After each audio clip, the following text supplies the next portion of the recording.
I'm Debbie Peverill, and you're listening to the weekly tip from basicboardgovernance.ca. I am doing a series of 6 tips on how a new not-for-profit would set up their governance framework. This is number 4.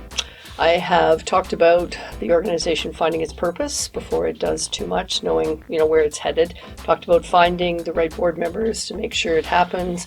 Last week we talked about separating the difference between management and board so that everyone understands their roles. Today I'm talking about policies. There are some really important policies that should be in place before the board makes a single decision. The 2 that come immediately to mind are conflict of interest and confidentiality. The board members on your new not-for-profit should have enough training that they understand their duty to keep the affairs of the organization private. They also should understand what a conflict of interest looks like and how they should avoid being in a situation where they're making a decision about something that impacts them personally. So you need to have training, you need to have the policies.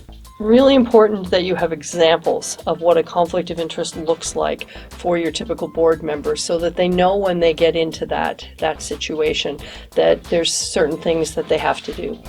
There's a lot of other policies that you might want to put in place. Often we say the time to make a policy is before you need it, so that you have the policy when that situation comes up.